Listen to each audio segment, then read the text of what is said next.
Welcome to A Chat with Heart podcast. I'm your host, Christina Martin. I'm here to guide us on this journey of heartfelt and uncensored conversations with friends I've met while touring my music in Europe and across North America, and people who have life experience that I genuinely believe we can all learn from. Our personal stories have great power to heal, influence, and inspire. All we have to do is show up for the conversation. If we just talk about it, we could shine a light, we could break a dark day. If we just talk about it, we can cut away, we can make a brighter day. Hi everybody. So Dale and I were watching the Huron Carol couple days ago, Christmas time, which is an online event started by Canadian musician, actor, and activist Tom Jackson. And it's an event that raises money for food banks. This year, Huron Carol joined forces with the Red Cross to help raise funds for urgent flood relief in British Columbia. Tom had a message in that event that really stood out to me. He talked about being brave during hard times. And I thought to myself, I can do that. I've done it so many times before. I can be brave again. So when I get down this year, like I have so many times in 2021, I'm going to tell myself, you've got to be brave. I'm just going to keep doing all the things that are meant to steer me back on the path with heart. So I just wanted to take a minute to thank Tom for that gift of a reminder to be brave. Everyone listening, let's just try our best to be brave in 2022 as often as we can. Whenever things get scary, we have to be brave. My guest today has been sharing his gift as a singer-songwriter for decades. I learned about his talents in the early 2000s as a member of acclaimed country band The Divorcees, and for his own award-winning solo work. His most recent album, titled Folklore, is storytelling at its best. And the album is exquisitely dark and atmospheric. I just love it. I wanted to talk to Jason because he's someone who has persevered through thick and thin to maintain his connection with songwriting. I think there's a lot of distractions in life. It's not easy to do. I love reading about other writers, what their path was like, and chatting with friends of mine who are songwriters about their journey because it helps me stay connected to my path. Sometimes I get off track, I get distracted, especially if there's a bag of potato chips around. A bag of chips can seriously set me off course for over a week, I shit you not. Anyway, Jason is a wonderful resource for helpful books to read and fantastic music to listen to get inspired. I genuinely miss hanging out with the guy. My husband Dale and I and Jason's wife Christina, usually we get together once a year on a double date, like dinner and a movie. And we haven't done that since before the pandemic. So this chat was a selfish request from me so that we could reconnect and I could get to know more about his journey as a songwriter. I hope, like me, you feel inspired to go and try writing a song or just doing anything that you love. Remember, starting today and moving forward from the mouth of Tom Jackson, we've got to be brave. Yeah, because it's a weird world out there, but there's always an opportunity to shine a light on a dark day. If not for yourself, then for someone else.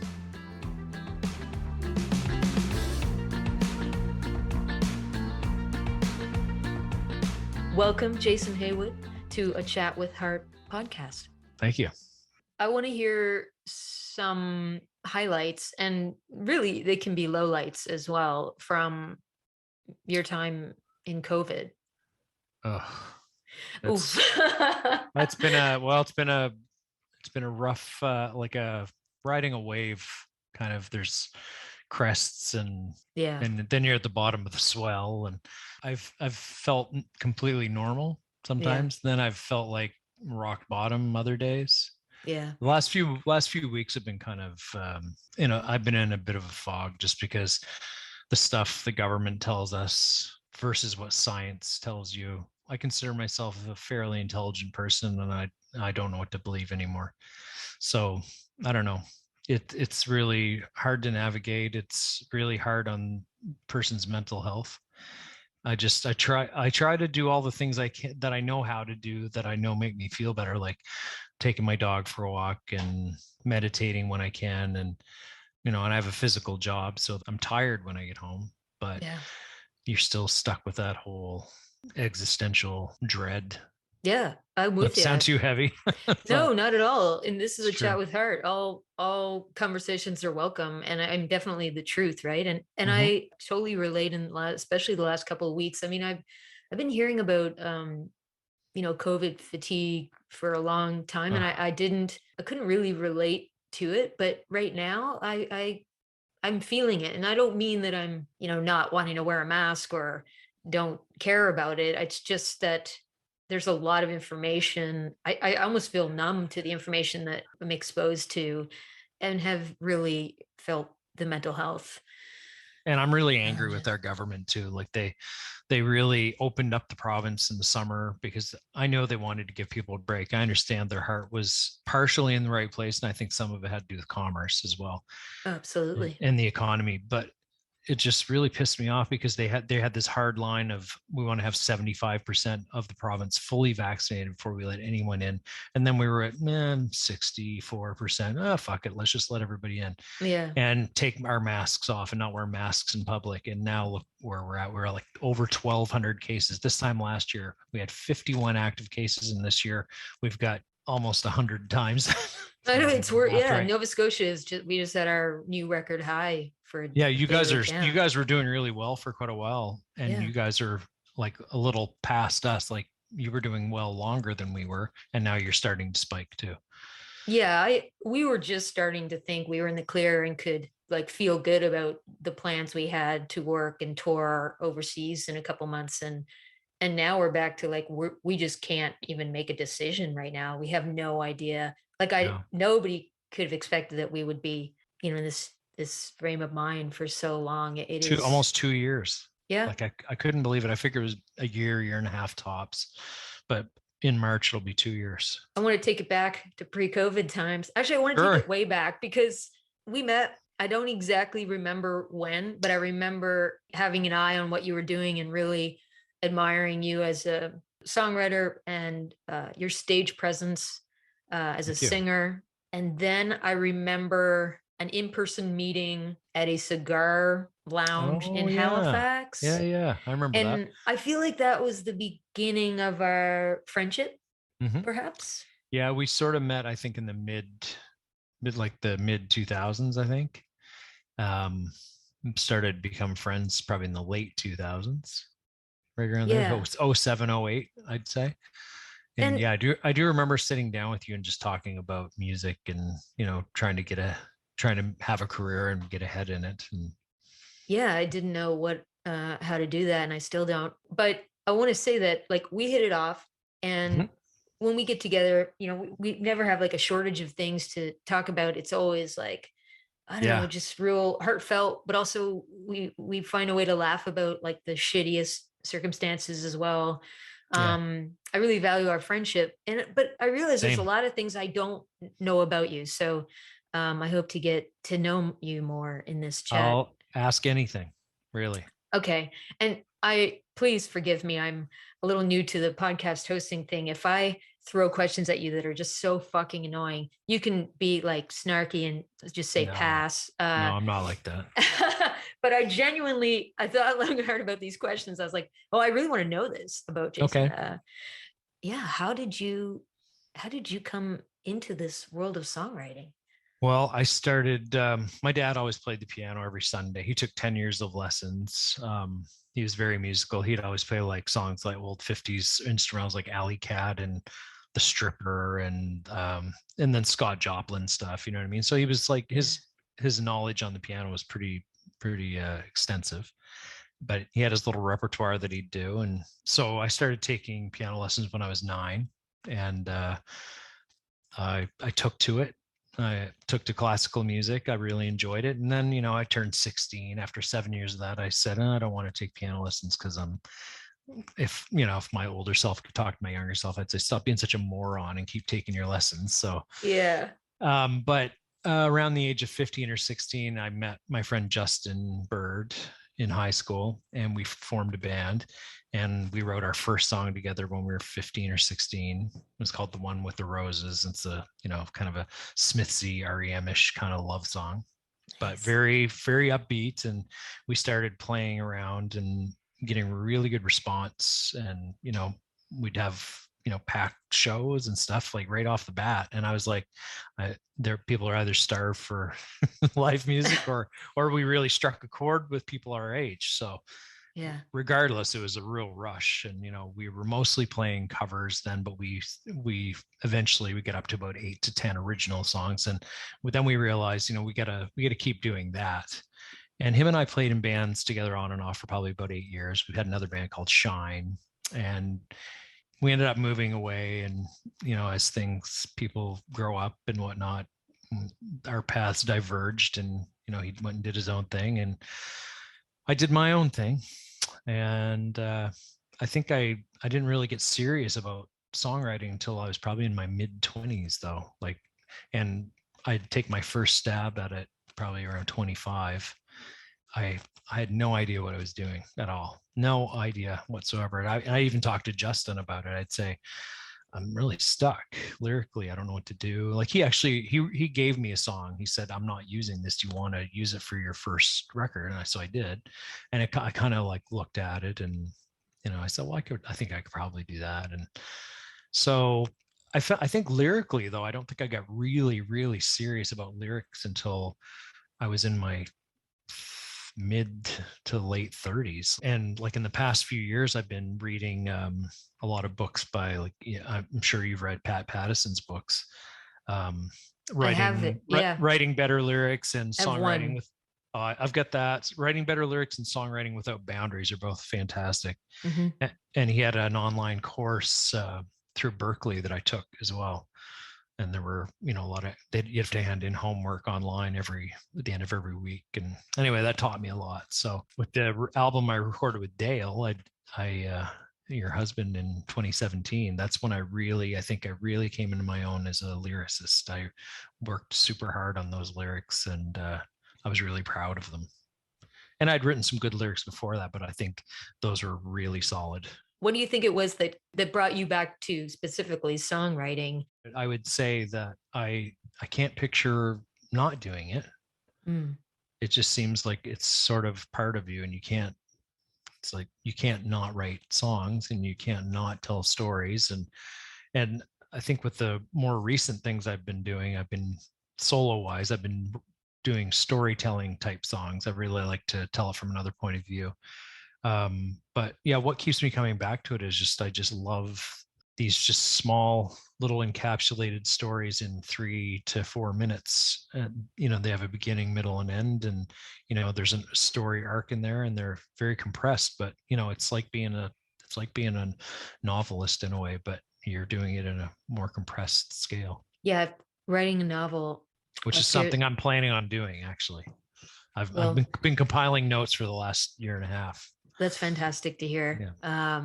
It terrifies me, the idea of writing a novel. Writing a song, writing a song takes me long enough sometimes.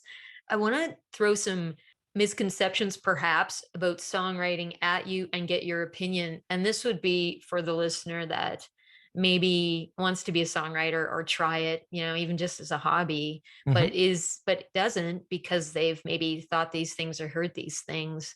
So let me just throw some at you. The first would be, you need a lot of time to write a song. It can be done in as little as 10 or 15 minutes. Yeah. Which is proved with the guy I'm working with right now, Matt Gillis. We have been writing together since October of 2020. And our first session, we wrote a completed song in 15 minutes. Because he works from a very organic place. If it sounds good, he says, let's just roll it and see what happens. Not overthink it. There's no fear, none whatsoever. And that's not the way I usually work. And it's really opened me up. You do a lot of co-writing, something that I'm not drawn to. I never was. You never were. And so No. what got you started with co-writing? Was it when you were you joined the Divorcees, or? Well, Alex and I kind of write separately, but if we're stuck, we'll go to each other and say, I've got this song. I really like the lyrics, but the tune's not really doing much. And then, or I've got this song and I need a chorus. Do you have anything? So that's how Alex and I work together in the Divorcees. The way Matt and I work is he gets so excited that when he hears a new piece of music, he'll say, dude, I put down a melody and lyrics. He said, I hope that's okay. I'm not stepping on your toes or anything. I said, it doesn't matter. I said, I didn't have anything. So we work that way together. And sometimes I'll say to him, don't write anything for this because I have an idea. So let me try that first. And if it doesn't work out, then, you can try something.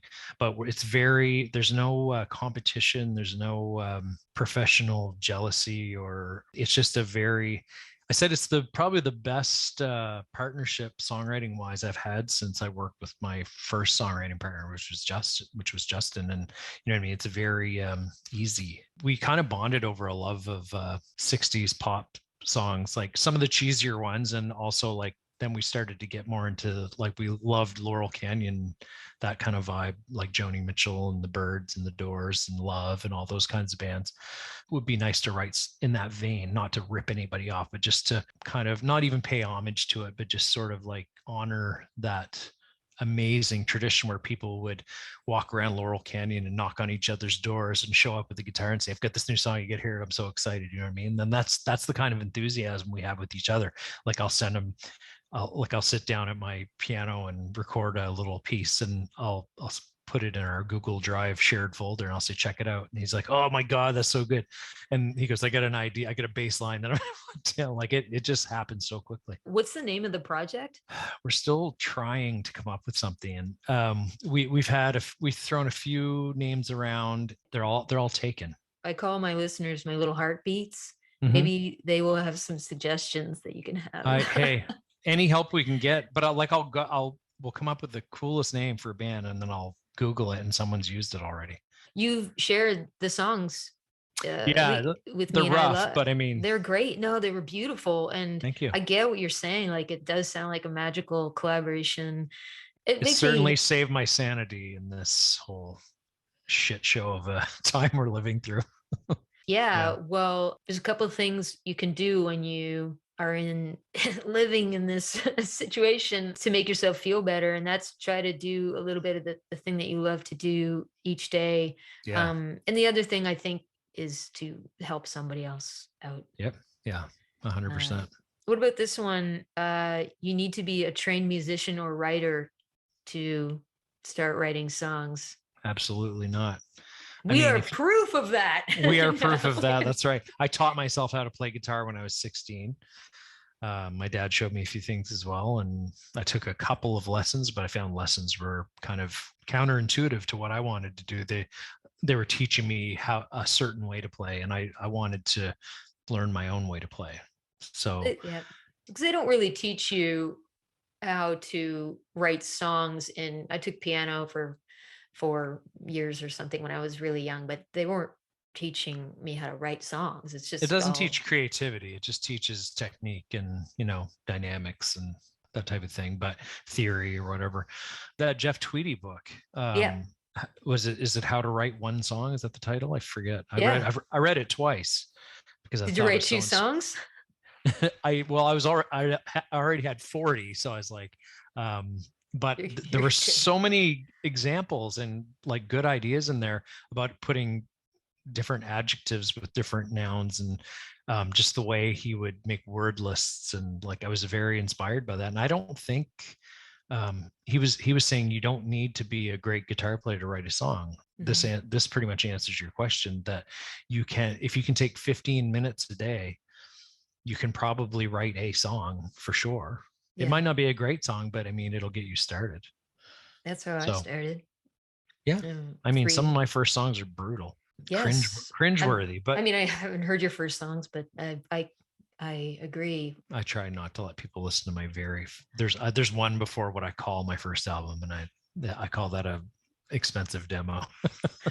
Right. But it's not something I want people to listen to, really.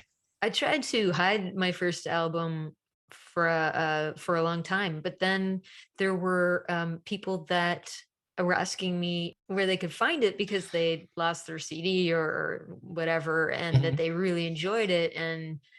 And so I was like, you know what? It's a documentation of my whatever. And I actually, this is nothing against the production. I think the production was really beautiful and I loved working with the producer. And I actually like a couple of the songs, but I just overall, very long winded. And I'm annoyed with my voice. You just hear you hear your early limitations, but I mean, Yeah. everybody has to start somewhere and you have to grow. I think as I get older, I realize, no one can curate their history. You know what I mean? That's where you were at that time. You know what I mean? And you did the best with what you had. So what about this one? Do you think you really need to have suffered and have like severe trauma to be a really good songwriter, or to like, relate to or resonate or even understand, like the blues or I think with genre like the blues, I think it certainly helps, but I don't think you need to have a life of extreme hardship or abuse or anything like that, or neglect, in order to have the foundation to be a good songwriter. There's people that write great rock and roll songs that were brought up in the suburbs of Santa Monica or whatever, like they had a totally normal suburban existence or whatever, and write great rock and roll songs. And then there's people that grew up on a farm that are some of the most tortured souls that write beautiful folk music too. No, I don't think there's a kind of a yes or no to that, but I don't think it's absolutely necessary, no, for someone to suffer for their art. Not always, anyway. But if you're suffering and going through something, it's much easier to write sad songs. Yeah. Obviously. Yeah, for sure. Or maybe, going to songwriting is a place you want to write about happy songs to get you out of that shitty place. Do you believe in the collective unconscious? I mean, do you ever have an experience where you just can't necessarily find the words, but you relate with something, or you there's a connection within you? I guess I would say I do. Yeah. Now we're getting into like, I'm definitely not going to ask you about religion or oh, you can ask me about anything at all. I don't even think I know how to talk about religion, because it's not something that my family didn't talk about much at all. Religion, I seem to have I don't know, organized religion kind of bothers me, just because they have there's a lot of judgment, and there's a lot of judgment against gay people, and judgment against just anything that's like, I just have a problem with anybody that takes a text like that and interprets it word for word when it's been copied down over the years. And there's things that have been lost in translation more than likely. But I mean, to me, I'm a spiritual person. I think that's much more important than religion. I think I believe in something greater than myself. There's something in the universe that has a hand in this, but I don't necessarily know what you'd call it. But anyway. Yeah, no, I'm with you on that. Yeah, I believe in spirituality, and there is a force out there for sure.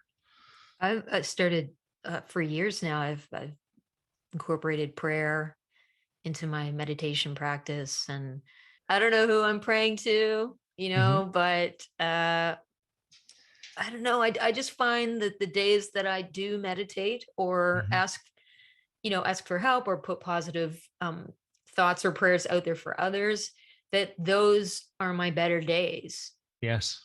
Yeah. So I don't understand it entirely, but there's something to it. Yeah, there is. It's a little bit of magic, maybe, I suppose. And for a long time, I never talked about songwriting.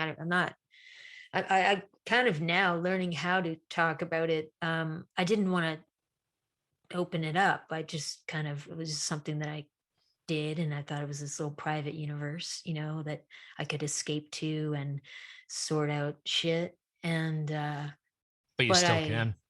Yeah, I still can. I still do. I still kind of am a little bit territorial about that part of my life, which is maybe why I've not, sought out co-writing so much. But Have you ever had any like randos email you or show up with songs and envelopes that your like, lyrics and said, "Hey, here you go. The You want to use it?" divorcees had a guy, a friend of theirs before I was in the band, this guy that they knew from some festivals, and he wrote a song that he wanted them to record, and and it was sort of in the running for this past album we did, Drop of Blood.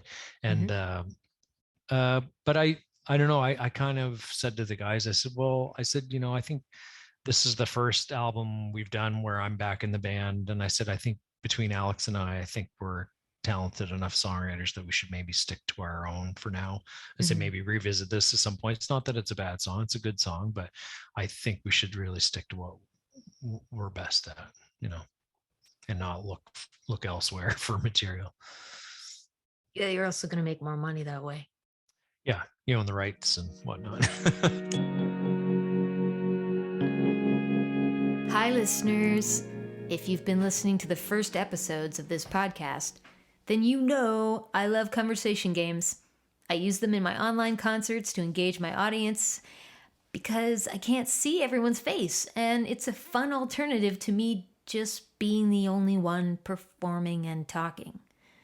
Right now, my guitarist and the engineer for this podcast, Dale Murray, and I are going to each read a card from one of my favorite conversation games. These questions are from the game Fluster, which you can buy at www.flustergame.com and save 15% with my promo code Christina15. After you. Okay, Dale, how do you think your exes would describe you? Probably they would say I was quiet, but goofy. Oh, yeah. I'm not an ex, but I would say that as well. Yeah, because I'm quiet and goofy. I actually think you're one of the funniest humans that I know. When you're funny, like you are funny. But not everyone gets to see it as much as me, so I'm the lucky one. Yep. So take that, exes. All right. What was the first thing you ever stole besides my heart? Oh my goodness, you're making me blush. That wasn't on the card, by the way. I would say I probably stole makeup from my mom's bathroom. But I also do recall stealing like loose change from my brother's bedrooms. Sorry. That's pretty tame. I'm not a thief. I mean, I was for those objects. Oh, but one time, oh man, this was horrible. I had moved to a new school.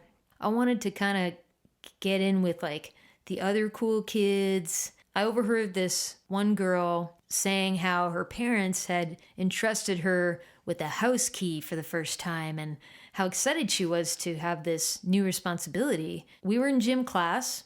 I saw the key on the bench and I took it, fully intending to give it back to her by the end of the day. You know, I was going to play a little prank on her. And I remember that day after school, it was pouring rain. And I got home and I went up to my bedroom and I was like, I don't know, emptying my pockets, and I found the key in my pocket and I was mortified. And you know what I did? This is horrible. I still feel guilty about this. I didn't fess up. I threw the key in the closet, and that was like, I'm not going to think about this ever again. And I'm not going to fess up to this because if I do, all the kids will hate me. And I just didn't have the courage. I remember she came to school the next day and she got in trouble for losing the key. You're evil. I know, right? That was horrible. Wow, I can't believe you got that out of me. Fluster! Damn you, Fluster! We wear many hats, not just as songwriters, band leaders, and bandmates. You know, the business of music is this whole other entity that, unless things have changed for you, I'm assuming that you're like me and that you're managing a lot of it yourself. What are your least favorite things to do? And then what are the things that you just bring you the most joy? I'll start with the things that I dislike the most. That you abhor. I abhor grant applications. That's usually why I hire someone to do it for me, even though it costs money to do that. And that's money I could probably use for the project that I'm working on. Mm-hmm. But I cannot stand the minutia and the exacting detail that if you're filling out a government grant, anyway, in Canada, you can get these, and but the amount of red tape and hoops you have to jump through to figure out how to fill them out and to come up with a budget and get quotes from producers and mastering companies and manufacturing, etc. That I can't stand. Anything to do with creating social media, I do not like that either. It's awful. I'm becoming less and less of a fan of social media as I get older. Maybe it's a curmudgeon streak in me that I'm discovering, but I understand that it's a necessary evil. The reality is, in this day and age, if you want to connect with fans, you have to have it. If you want to connect with them in a major way, I think you have to have it.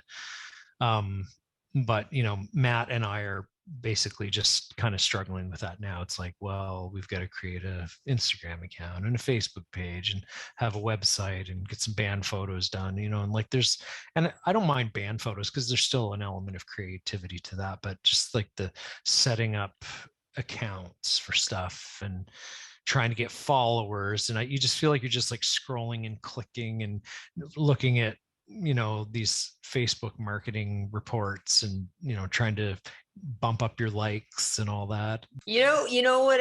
What I've started to ask myself and remind myself when I start to get really, really overwhelmed with the social media stuff.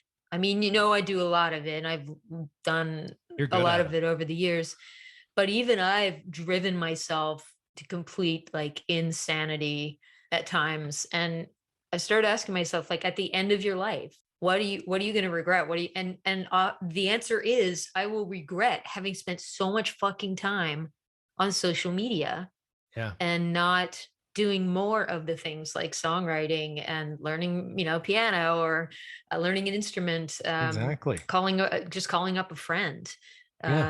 Is nobody, it's so time consuming. It can be. So I'm trying to spend less time on it as well. With the divorcees, we have one of our guitar players, Sean Thomas, he's like 31, so he knows all about that stuff, and he manages all that for us. He's really good at keeping us out there and reading reports and all that stuff. But I'd say, but to answer the second half of the question, what brings me great joy is when I say I'm driving down the road and I get an idea for a melody just out of the blue. I'm like, where did that come from? And then I know it's not something that existed before, because it might remind me of something, but I'm like, okay, so I'll pull my phone out and I'll record just myself humming it just so I don't forget it. I did this recently, and then Matt and I had a song within a week, like completed, just for me hearing this in my head. I just find that super magical. And when you come up with a germ of an idea, just seeing where it goes as compared to where you thought it was going to go. Right. And you're like, that's not how I expected that to turn out at all. But I'm really happy with how it did turn out. And, in the stories within the songs, like the lyrics, like, I'm like, I don't know where I came up with that, but I really like how that fits together. And, it's just amazing how your brain works when you're in that space. You know what I mean? When you're songwriting, your brain works differently than any other time. For me, yes. Anyway. Yeah. That's when I'm my most organized, I think. So, yeah, fires me up. Yeah. Well, you've been doing it for a long time. Yeah. 38 years, I guess. I think those ideas coming to you, I think it's in your system, in your blood, like by the sounds of it, with your father, and I'm sure there are other musical. My mom's mom, she and her mother was a classically trained pianist, and she was accepted to an amazing school, but women didn't do that. back in the early 1900s, and she got married instead and raised family. And my grandmother was a great piano player, but more of the taught herself to play by ear, couldn't read music, but she could play. It'd say, play Your Cheating Heart by Hank Williams. And she could sit down and she'd say, what key is it in? And then she'd mess around for a minute, and she played harmonica and squeeze box and fiddle too. She figured them all out herself. So there's a lot of raw talent that's in my family tree, I guess. But what is your writing routine look like now? I know you have built a writing room during COVID. Yeah, I'm sitting in it right now, and with my map of Middle Earth behind me. Nice. But on the left here, there's a Telluride Bluegrass Festival framed photo over here, and just various. Do you have any antlers in there? Yeah, they're. If you can see. I thought I saw antler. Yes. That's my my chandelier. Oh, it looked like a ceiling fan made of antlers. It's actually a chandelier made of fake antlers. Okay. No deer were harmed in the making of my chandelier. Right. That's good. Christina hates it, but I think it looks really cool in here. Yeah. Oh yeah. So routine, how important is it to you? Or are you just like, just gonna do this whenever I have time? Lately, it's been more like that. I have to get a lyric done for this song because we've got the music all done, or I've got to get the music done for these lyrics I have. And sometimes it all falls into place at the same time. But when I was really conscientiously working at becoming a better lyricist, I think it was last summer, and I was taking all these courses and reading these books, the Pat Pattison books. I would get up every morning and write for 30 to 45 minutes. And I'd do these little timed writing exercises that give you a word, and you'd have to take something from your memory, and what did that word make you remember? And don't edit out the mistakes, just write as much as you can in 10 minutes kind of thing. There were 5-minute exercises as well. So I was really disciplined with that for probably 6 to 8 months. And I kind of let it fall by the wayside, but it did really, it opened up my neural pathways, I guess you could say, to just different ways of thinking about putting words together. Yeah. And not editing myself so much. Does that sound cool? Or, I'm trying to be a little more honest with how I put words together. And sometimes they sound really simple, and sometimes they're a little more wordy, but, wordiness in lyrics isn't always the greatest thing either. So I'm always looking for what I can remove, what I can take out. Oh yeah, Bob Dylan edits constantly. Always edits his songs like for weeks and weeks sometimes, or sometimes he just, they come out in a big rush as well. But hey, if you're there for the flood, that's great. That's right. You got to show up to the page for the flood. I do think a lot about missed opportunities, and when I don't show up to the page, because I know that's like another song that I missed. It could have been, yeah. It gets sad. It is sad, and I don't know. And lately, I've been thinking about. I think I need to get back to that routine, because it was forcing me to think of a lot more ideas, and the more you do it, the better you get at it, and you end up writing things that you didn't ever think you would write about. And I think that's an important part of routine. Like Nick Cave, for example, leaves the house and goes to his office every day and works like a 9 to 5 kind of deal, and just sits there and writes, whether it's screenplays or lyrics or whatever, or novels. But he says he finds the routine, it keeps the wheels turning and the creative juices flowing. So maybe we can let each other know when we're getting back. If you send me a text when you get back to writing, maybe it'll prompt me to do the same. Well, this is kind of getting me excited to get back at it, actually. It's one of those things that I think it impacts our health as well. So we should be doing it. We should be making it the priority. But it is hard sometimes. But it's not that I'm not writing. It's just more that I don't have a routine like I did. I'm still writing songs fairly regularly, but it's just not like I really miss that, that regimented kind of daily thing that I had, but which I've kind of replaced with reading. I've read 65 books this year. So that's what I do every morning. I'll get up and read for quite a while. That makes you a better writer too. Reading, like, that's a good tip for anybody that's starting out as a songwriter. Read a lot, and a lot of different types of books. It can be a biography, it can be literature, it can be whatever, but I mean, just read. I like that note in the Jeff Tweedy book about highlighting words or phrases and then putting them aside and working with them, when you're doing your free form writing. That was a great tip. But yeah, I'm with you on that. When I'm reading, I'm writing more and inspired more. And that was the way it was when I started out. I think one of the first books that what was kind of connected to me songwriting was She's Come Undone by Wally Lamb, which is I ended up naming my company after that book. But okay. Come Undone.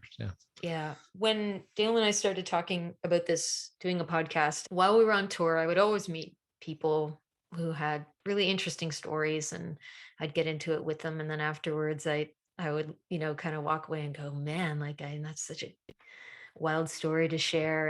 And usually, the person had been through something and overcome something and was kind of like a survivor.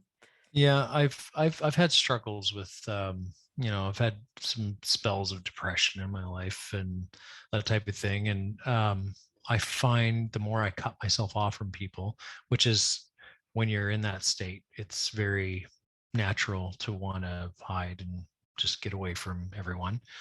But as I've gotten older, I've realized that's probably the worst thing you can possibly do. The more you talk about it, the better it is for you and the better it is for your mind.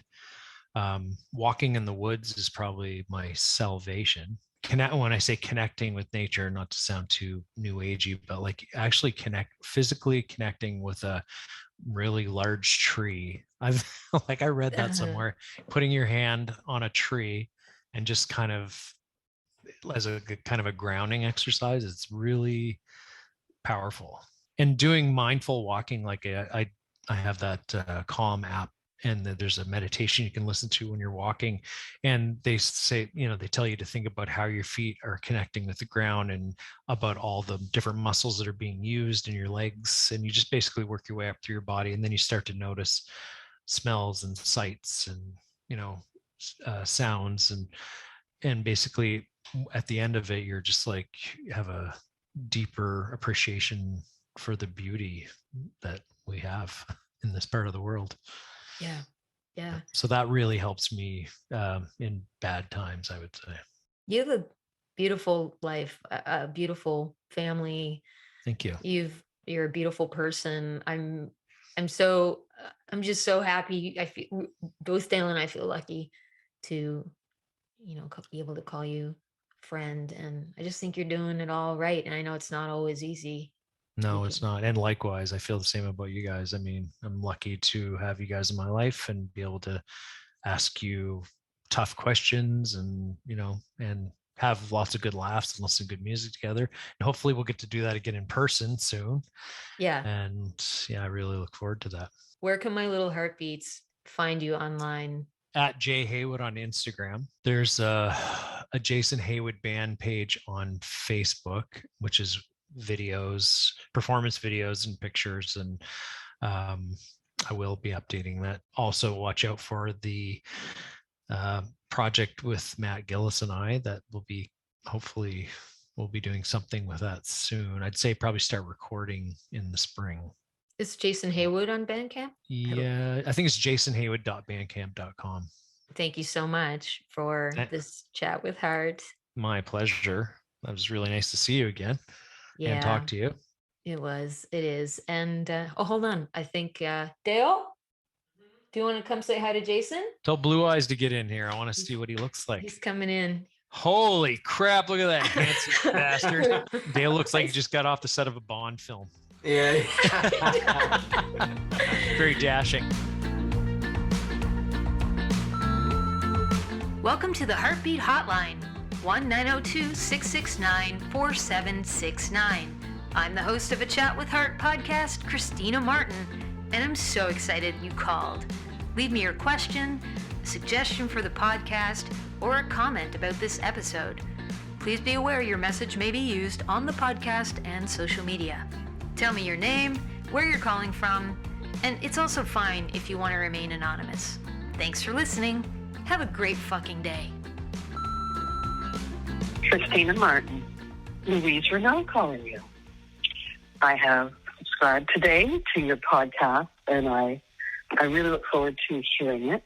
I'm calling on the eve of New Year's Eve from Jollymore in Nova Scotia, and just outside of Halifax.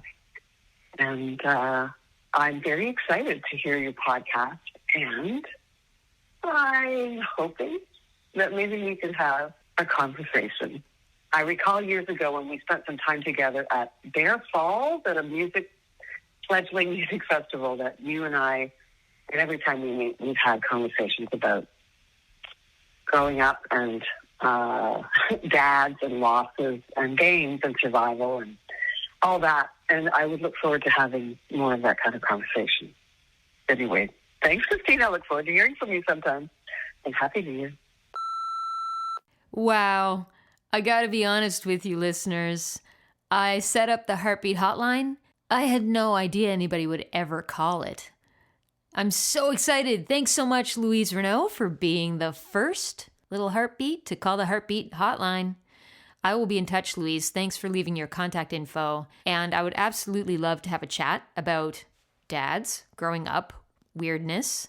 So thank you for asking and bringing that up. Louise is the perfect example of what I'm hoping the Heartbeat Hotline is used for, which is to help shape the future of this podcast.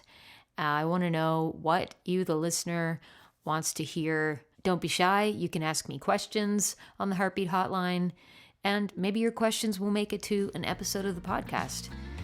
I look forward to hearing from you. A Chat with Heart. Produced and written by me, Christina Martin. Co-produced and engineered by Dale Murray. Check out Dale's website, dalemurray.ca. The podcast theme song, Talk About It, was written by me and recorded by Dale Murray. You can find it on all the places you stream music. Production plans for this podcast and Season 1 are supported by the Province of Nova Scotia's Women in Business Implementation Fund and the Creative Industries Fund. Special thanks to Terrence Taylor for mentoring me on hosting this podcast and really digging deep with me on my production plans for Season 1, which, let's be honest, Terrence, ended up being more like well-needed psychotherapy for me. To Crystal Seeberger at Sensory Friendly Solutions, thank you from the bottom of my heart for helping me learn how to be a more inclusive, accessible, and sensory-friendly human. Visit my Patreon page to become a monthly or yearly supporter of this podcast and my music endeavors. If you're new to Patreon, it's a membership platform that helps creators get paid. Sign up at patreon.com/Christina Martin. For this to be a massive success and reach 7 billion people, I need you to share, rate, leave a review, and subscribe to A Chat with Heart on all the places you listen to podcasts. Wishing you, my little heartbeats, a great day.